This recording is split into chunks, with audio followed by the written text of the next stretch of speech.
Assalamualaikum warahmatullahi wabarakatuh. Jumpa lagi dengan saya Jumal Multazam di channel Move On.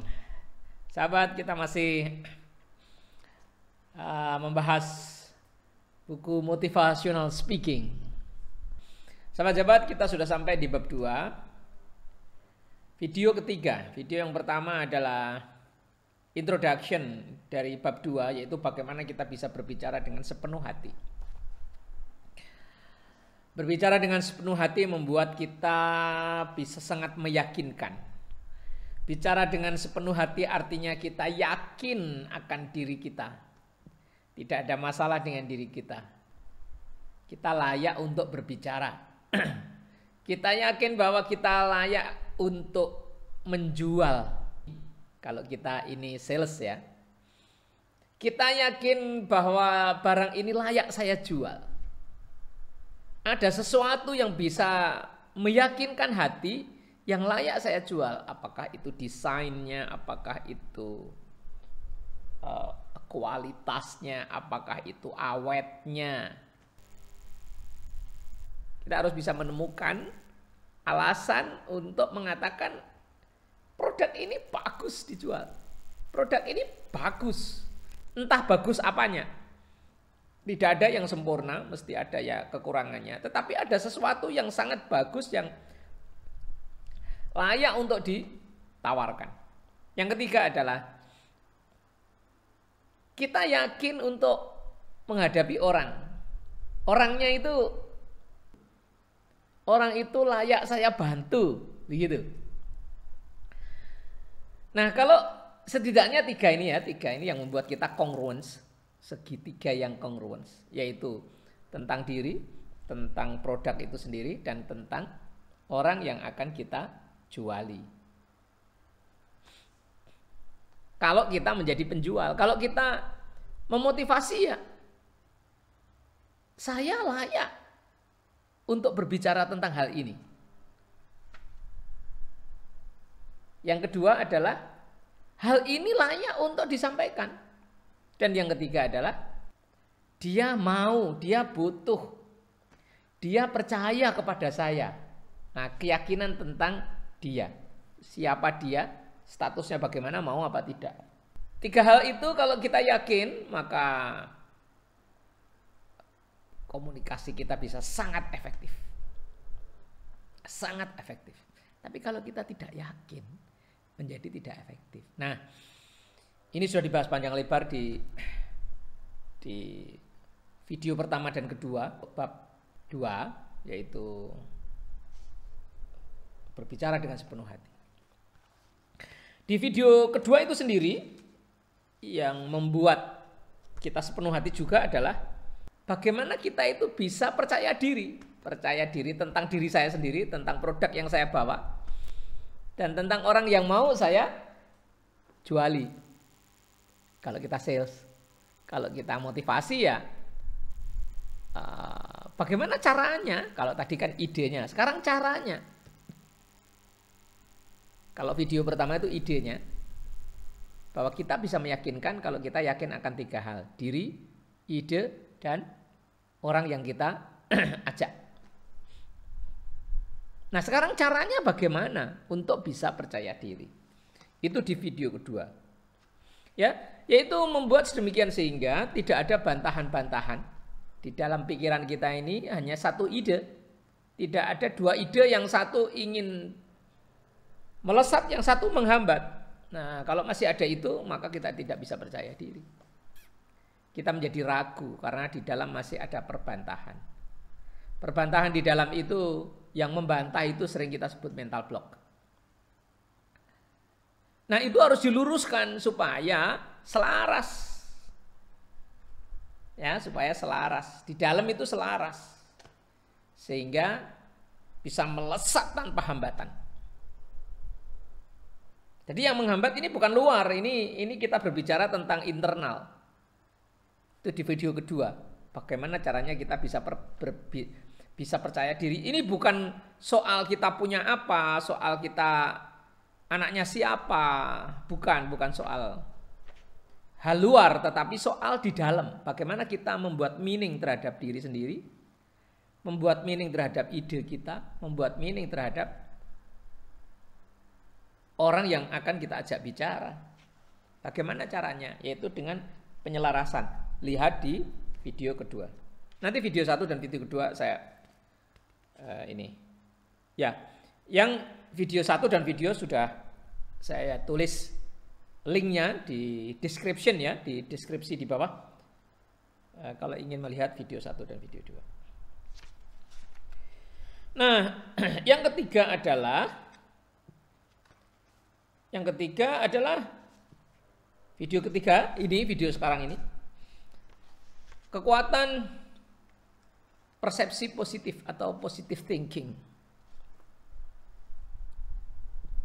Saya bacakan ya. Halaman 60. Jadi saudara-saudara yang punya buku ini, kekuatan positive thinking atau persepsi positif. Setiap orang selalu punya sisi baik dan sisi buruk. Tidak satu orang pun yang diciptakan Tuhan yang semuanya buruk. Bahkan ketika kita melihat seorang penjahat sekalipun, ia masih punya sisi baik. Ya. Bahkan ketika melihat orang cacat ganda pun tetap masih punya sisi baik. Ya, tetap ada maknanya, itu tetap ada.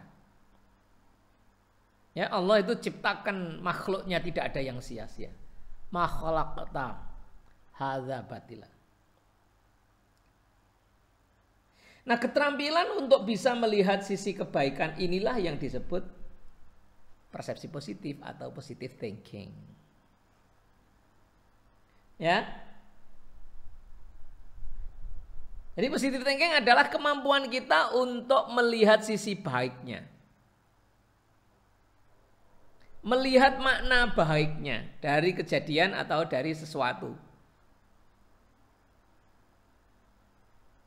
Nah, kalau kita mampu sahabat-sahabat, persepsi positif ini memberikan dampak yang luar biasa untuk memperbaiki cara pandang kita terhadap setiap orang, baik yang sudah kita kenal maupun yang belum. Persepsi positif membuat seseorang bisa dengan mudah melihat kebaikan orang lain. Ya, dengan kemampuan kita positive thinking itu membuat kita bisa dengan mudah melihat kebaikan orang lain, melihat manfaat suatu benda, melihat makna di balik setiap peristiwa. Kita menjadi mudah, sehingga orang menjadi mudah bersyukur. Persepsi positif atau positive thinking membuat seseorang bisa dengan mudah melihat kebaikan orang lain sehingga dia pun dengan mudah tersenyum yang tulus, kepada mereka, sehingga dia menjadi mudah diterima banyak orang karena setiap dia ketemu orang itu dia lihat sisi baik, sehingga wajahnya itu wajah senyum. Karena di dalam imajinasi, di dalam persepsinya, di dalam mindsetnya, melihat orang itu dicari baiknya. Akhirnya yang tampak tersenyum, melihat situasi itu dilihat baiknya. Akhirnya kata-katanya pun kata-kata yang indah. Tapi kalau kita terbiasa negative thinking, yang tampak itu buruknya. Jadi hidup itu penuh dengan keluhan. Setiap orang itu yang dilihat jeleknya. Situasi yang dilihat jeleknya. Dirinya yang dilihat kelemahannya. Rumahnya dikeluhkan terus. Suaminya dilihat kekurangannya. Anak-anaknya dilihat kesulitannya. Nah, orang seperti ini menjadi sangat sulit untuk bersyukur. Adanya cuman keluhan melulu. Ya.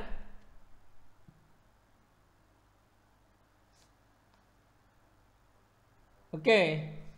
Itu ya sahabat-sahabat ya. Oke, nah para ustadz mengatakan bahwa ada sebuah hadis qudsi. Hadis qudsi itu adalah hadis suci firman Allah yang dicatat di dalam hadis dan tidak dicatat di dalam Al-Quran, namanya hadis qudsi. Ya, bunyinya ana inda dhanni abdi bi in dhanna khairan falahu wa in dhanna syarran falahu. Rawahu Ahmad. Jadi Allah itu berfirman, aku bersama prasangka hambaku padaku. In dhanna khairan falahu, kalau prasangkanya baik maka dia mendapatkan kebaikannya. Wa in dhanna syarran falahu, kalau prasangkanya buruk ya dia mendapatkan keburukannya. Ini luar biasa sahabat-sahabat. Maka positive thinking mempunyai makna dan mempunyai manfaat yang sangat besar bagi hidup kita. Karena ada firman Allah, ada janji Allah yang pasti benar. In dhanna khairan falahu, kalau kita berpositive thinking, maka kita mendapatkan positifnya. In dhanna syarran falahu, kalau kita negatif thinking ya kita dapat negatifnya. Ini jelas ini. Kalau kita itu melihat kebaikan orang itu, orang akan respon baik, maka kerjasama mudah dilakukan. Kita diterima banyak orang. Tapi kalau kita terus mengembangkan sikap negatif, maka wajah kita menjadi wajah yang seperti terus mencari jeleknya orang, wajahnya menjadi wajah tidak bagus. Kalau wajah kita tidak bagus, respon orang juga tidak bagus. Kita ini seperti cermin. Ini seperti cermin. Kalau saudara ingin melihat bagaimana sikapmu kepada orang-orang, lihatlah orang-orang pada dirimu. Orang-orang banyak loh ya, bukan orang-orang yang itu saja di sahabat-sahabatmu terdekat 1, 2, 3 itu toh. Orang banyak. Kalau Anda disukai orang banyak, insya Allah Anda itu termasuk orang-orang yang menyukai mereka. Anda tidak akan bisa menyukai mereka kalau Anda tidak mengembangkan sikap yang bisa membuat Anda suka. Artinya sikapnya pasti sikap yang Anda melihat mereka menyenangkan, maka Anda jadi suka. Tapi kalau yang dilihat itu yang tidak menyenangkan, Anda menjadi tidak suka. Kalau Anda menjadi tidak suka, maka sikap mereka akan sama. Jadi kalau Anda ingin melihat dirimu sudah positif apa belum, lihatlah, bercerminlah kepada orang banyak. Kalau hanya sahabat-sahabatmu ya tetap ya pasti suka. Orang banyak. Anda disukai orang banyak enggak? Kalau Anda sukai orang banyak, itu artinya Anda sudah bisa menyukai orang banyak. Kita itu kayak cermin. Kalau wajahnya senyum, orang akan cenderung senyum padamu. Nah, kita nggak bisa senyum kalau kita itu mikirnya jelek terus. Itu ya sahabat ya, salah satu manfaat yang besar dari positive thinking. Kalau katanya Henry Ford begini, whether you think you can or you think you cannot, you are right. Ya, apapun yang kamu katakan, misalnya kamu mengatakan bisa atau kamu mengatakan tidak bisa, kedua-duanya kamu benar. Aku nggak bisa nih, ya jadinya nggak bisa. Saya yakin bisa. Nah, Anda yakin bisa? Ya bisa jadinya, karena akan ada banyak upaya untuk menuju ke situ. Katanya Henry Ford gitu, whether you think you can or you think you can't, you are right. Nah, itu kan selaras sekali dengan hadis tadi ya. Ya, indana khairan falahu wa indana syarran falahu. Kalau perasaan kamu baik, kamu mendapatkannya. Kalau perasaan kamu jelek, ya kamu mendapatkannya. Luar biasa. Ini katanya Mbak Rhonda Byrne, penulis buku bestseller pada waktu itu, The Secret. Ya, katanya Mbak Rhonda Byrne begini, satu wabah yang paling buruk yang pernah dijumpai manusia dan telah bergolak selama berabad-abad adalah wabah tidak ingin. Orang terus memelihara wabah ini ketika berpikir, berbicara, bertindak, dan fokus terus pada apa yang tidak mereka inginkan. Mereka tidak menginginkan banyak kegagalan, tetapi mereka selalu mengeluh berbicara tentang ketidakmampuan, berpikir terus dan fokus tentang kegagalan. Dengan seperti itu sebenarnya mereka sedang memposisikan diri menuju kepada kondisi yang diyakininya. Dan dia fokus terus ke situ. Artinya kalau dia itu tidak ingin gagal terus dia fokus terus di gagal disebabkan karena apa? Aku tidak mampu. Fokusnya di situ, maka pikiran kita menjadi tidak cukup waktu untuk memikirkan tentang keberhasilan. Tidak cukup waktu. Mungkin berhasil, mungkin ada, tetapi sangat sedikit karena fokusnya pada kegagalan. Fokusnya pada ketidakmampuan. Kapan bisa mengembangkan diri? Fokusnya kepada ketidakmampuan, kekhawatiran, kecil hati, kebencian. Ya, itu katanya Mbak Rhonda Byrne. Katanya Pak Einstein, ya, Pak Einstein fisikawan. Pertanyaan yang terpenting yang dapat dinyatakan manusia kepada diri sendiri adalah, apakah dunia ini ramah? Dan apapun jawaban Anda, itulah yang akan Anda alami dalam hidup Anda di dunia. Saya ulangi, Pak Einstein mengatakan, apakah dunia ini ramah? Atau mungkin dengan pertanyaan lain, apakah dunia ini mudah? Dan apapun jawaban Anda, itulah yang akan Anda alami dalam hidup Anda. Hati-hati. Hati-hati dengan apa yang sering kita ucapkan. Karena itu akan menjadi keyakinan dan keyakinan akan menjadi nyata. Ya, ini bukan hanya kata para motivator, tetapi hadis qudsi mengatakan itu. Ngeri, agak ngeri. Maka jangan terlalu fokus kepada keburukan terus. Fokuslah kepada kebaikan agar kita mudah bersyukur. Kalau kita fokus kepada kejelekan terus, kita akan menjadi pengeluh, tukang mengeluh. Tapi kalau kita fokus kepada kebaikan, kita banyak senyum, bahagia, dan mudah bersyukur. Janji Allah lagi, orang yang bersyukur, banyak bersyukur, maka akan ditambah nikmatnya. In syakartum la azidannakum. Sungguh ketika kamu bersyukur, la azidannakum. Sungguh kami akan tambahkan. Tambahkan apa? Ya, para ahli tafsir mengatakan tambahkan nikmatnya. Tapi nikmat itu bisa apapun. Jadi kalau uang kita syukuri, insya Allah uangnya tambah. Atau minimal berkahnya tambah. Berkah itu artinya kemanfaatannya dan iya, kemanfaatannya dan kenikmatannya. Dan mungkin jumlahnya. Ya. Kalau kita mensyukuri anak-anak kita, ya. Meskipun mungkin ada menjengkelkannya, namanya juga anak-anak. Tapi yang difokusin itu adalah kelebihannya sehingga kita bisa bersyukur kepada Allah. Ya Allah, Engkau berikan anak-anak kami begitu cerdas misalnya.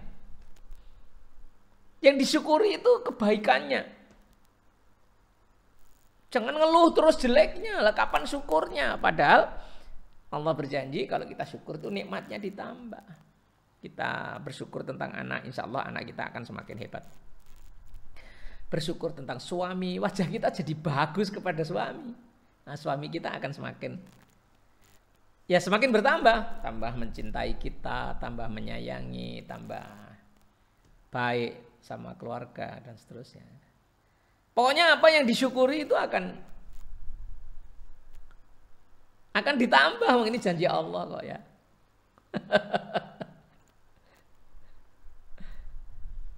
Tak kasih contoh deh, tak kasih contoh. Apa yang kita tidak syukuri, dia akan makin tidak berkah. Ini contoh logis saja ini. Nah, yang logis saja, yang logis. Kita itu kalau suka kepada barang, maka barang itu pasti kita rawat. Yang paling banyak, yang paling kebanyakan lah ya, motor, sepeda motor aja yang paling kebanyakan.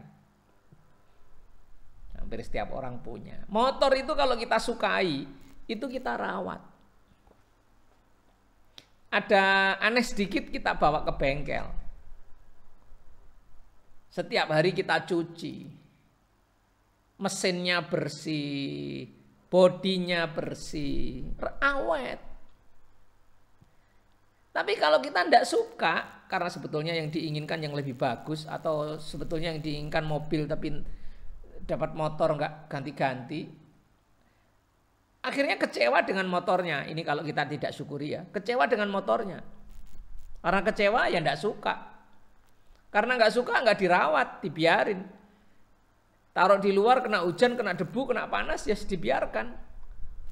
Akhirnya cepat rusak, catnya cepat rusak, cover apa namanya itu, tempat duduknya, joknya itu karena kena hujan, kena panas ya cepat rusak, pecah-pecah begitu ya, sobek. Dibiarkan makin hancur. Mesinnya kotor, berdebu. Ya, tidak pernah dirawat, oli nggak pernah diganti. Ya, busi nggak pernah dibersihkan. Nah, kalau kita pakai ya mungkin tidak bisa jereng kalau dirawat terus, pasti itu sudah niscaya itu. Nah, suatu ketika dipakai, dia tidak memuaskan, macet di jalan, padahal sudah janjian dengan klien. Nah, ini kan bikin masalah. Jadi nggak berkah, jadi sesuatu yang dikeluhkan itu tidak banyak memberikan manfaat. Atau kita kehilangan kesempatan untuk mendapat manfaat, begitulah. Ya, sebetulnya dia memberikan manfaat, tetapi karena kita mengeluh, akhirnya kita kehilangan kesempatan untuk mendapatkan manfaat dari sesuatu yang kita keluhkan. Dan itu tidak hanya barang, orang pun. Kalau kita itu ngeluh kepada dia, maka kita sulit untuk mendapatkan manfaat dari dia. Ya. Kalau kita ngeluh terhadap anak buah, keluhannya itu anak buah itu yang dikeluhkan tuh, terus keluhan terus, maka kita sulit untuk mendapatkan potensinya untuk kita pakai untuk mendukung kita, mendukung pekerjaan kita. Karena kita tidak melihat positifnya, jeleknya terus. Ya, sehingga potensinya nggak bisa keluar. Dia menghadapi kita pun takut, akhirnya juga nggak keluar potensinya. Kita juga menjadi nggak trust dengan dia, kita pikiran kita jelek terus. Ketika nggak trust, dia nggak banyak membantu. Itu tentang orang, tadi tentang barang ya. Sekarang tentang orang, sama. Begitu sahabat-sahabat ya.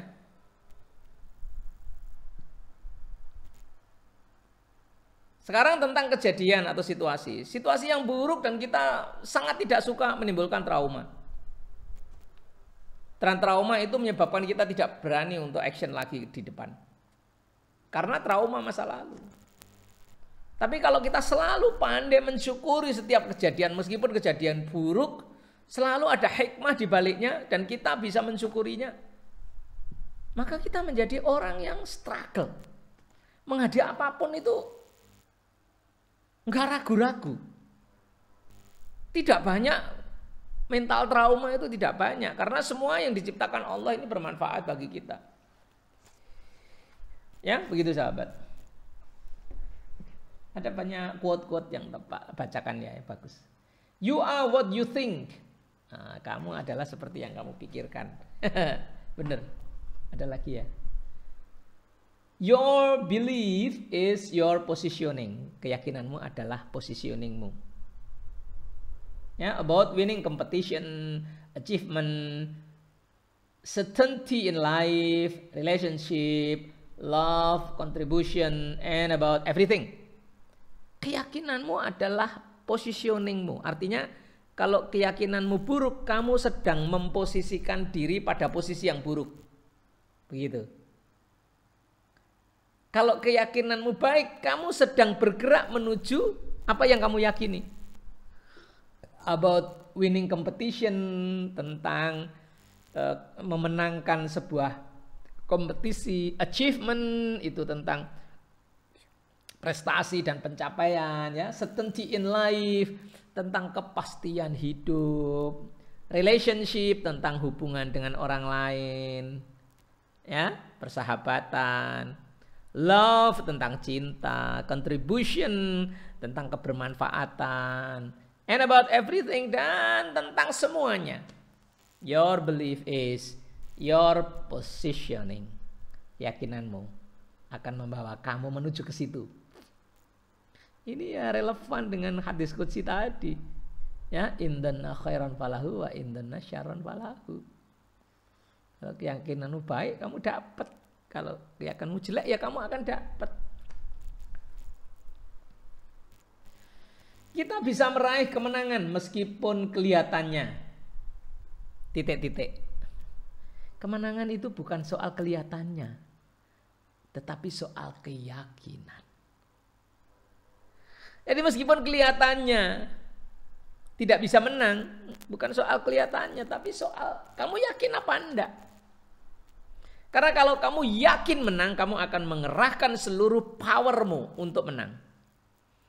Tapi kalau kamu nggak yakin, kamu tidak akan mengeluarkan power, tidak akan mengeluarkan energi, tidak mengeluarkan biaya.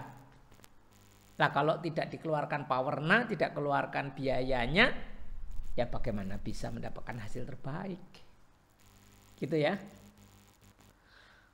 Oke. Nah ini sahabat, manfaat positive thinking. Tadi ya, orang menjadi mudah bersyukur, diterima banyak orang. Karena dia bagus wajahnya, positive thinking itu. Wajah surgawi. Senyum. Setiap ketemu orang tersenyum karena dia melihat kebaikan pada banyak orang. Menghadapi situasi dengan tersenyum. Ya. Sehingga apa? Dia melihat banyak potensi. Tapi kalau dia mengeluh nggak bisa lihat potensi. Sulit melihat kesempatan karena keluhannya yang terlalu banyak. Tapi kalau dia itu positive thinking, banyak kesempatan tampak. Maka ada pepatah yang mengatakan, the positive thinker sees the invisible, feels the intangible, and achieves the impossible. Seorang yang pemikir positif, orang yang berpikir positif, bisa melihat yang tidak tampak oleh orang banyak. Sees the invisible. Dan bisa merasakan apa yang tidak bisa dirasakan orang lain. Feels the intangible. And achieves the impossible. Dan dia bisa meraih apa yang orang menganggap impossible. Begitu sahabat-sahabat. Ya, so be positive. Oke. Apa lagi ya kira-kira? Nah, terus bagaimana caranya positive thinking? Positive thinking itu perlu dilatih. Tidak bisa serta-merta seperti membalik tangan begini, nggak bisa. Latih. Karena ini habit. Habit tetapi yang ada di dalam mind. Ada di dalam mindset, ada di dalam pikiran. Ya. Caranya bagaimana? Pertama, latihlah selalu fokus pada hal-hal yang positif. Setiap segala sesuatu selalu ada baik dan buruknya. Nah, latihlah untuk selalu lihat baiknya. Agar segala sesuatu itu menjadi tampak manfaatnya. Segala sesuatu membuat kita lebih banyak bahagia daripada sedih, daripada marah. Karena kalau kita lihat buruknya ya marah terus. Negara ini kalau dilihat buruknya kita marah terus. Wong enggak ada yang tidak buruk itu. Mesti wong namanya manusia. Itu mesti ada buruknya. Lalu ketika lihat jeleknya ya marah terus atau sedih terus. Maka banyaknya lihat baiknya. Loh Pak, tapi kalau kenyataannya ada jeleknya, ya jeleknya diperbaiki. Tapi baiknya ini perlu kita mau kita akui. Ini karunia Allah, ini harus kita akui. Ya Allah, iya kami menerima karunia. Itu harus kita akui supaya kita alhamdulillah ya Allah, negeri ini kamu berikan banyak karunia. Ya Allah, adapun masih ada pejabat kami yang korup, ya Allah, Engkau bimbinglah mereka. Saya akan berikan masukan kepada mereka. Semoga hatinya terbuka. Begitu. Jadi jeleknya ya kelihatan, bagusnya kelihatan. Tapi lihat bagusnya yang lebih banyak. Karena kalau kita lihat bagusnya yang lebih banyak, lihat sisi positifnya yang lebih banyak, kita akan menjadi lebih mudah bersyukur. Kita menjadi bahagia, berpikirnya menjadi jernih, dan kontribusi kita menjadi meaningful, menjadi berarti. Nah, itu adalah fokus pada hal-hal yang positif, cara pertama. Cara kedua, positive meaning. Ya, jadikan setiap pengalaman adalah penarik atau pendorong untuk sukses. Setiap pengalaman ini mempunyai makna pembelajaran. Ya, setiap pengalaman mempunyai makna pembelajaran. Cari hikmahnya, cari meaning baiknya. Sekalipun kejadiannya memang benar-benar buruk, dilihat dari sisi positifnya nggak ketemu, tetap saja ada meaningnya, ada hikmahnya.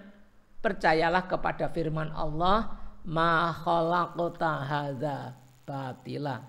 Nggak ada yang diciptakan Allah ini sia-sia. Ya, nggak ada. Bahkan kejadian buruk pun itu ada maknanya. Untuk apa? Ya cari, tanyakan pada diri sendiri apa? Apa yang diajarkan Allah kepada kita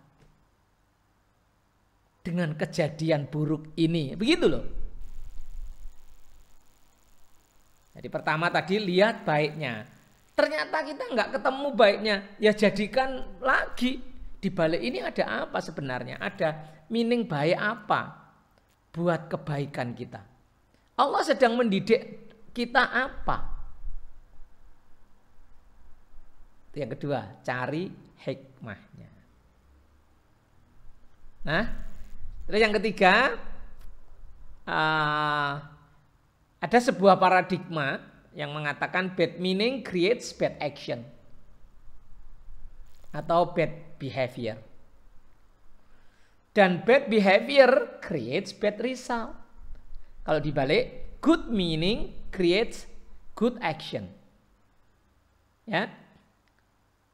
Atau create good behavior. Dan good behavior creates good result. Nah, begitu sahabat ya. Jadi dua cara untuk berpikir positif dan satu paradigma. Ya, dua cara itu adalah satu, fokus kepada baiknya, lihat baiknya supaya kita bisa lebih banyak tersenyum. Terus yang kedua adalah kalau nggak ketemu juga baiknya, masih ada cara kedua, positive meaning. Ya, cari hikmahnya.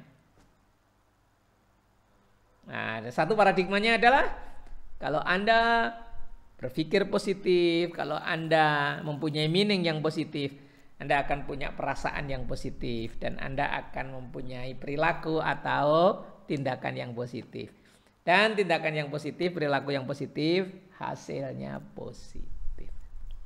Ya, demikian sahabat untuk ya sebetulnya ada sambungannya ini. Ada konten reframing, ada konteks reframing, tapi ini kayaknya sudah saya jelaskan di video bab 1 ya. Oke ya, saya kira itu yang bisa saya share untuk video kali ini. Dan ke depan saya akan menjelaskan tentang masih di bab 2. Masih di bab 2, yaitu kekuatan mimik dan gestur. Nah, kalau kita yakin, mimik kita akan meyakinkan.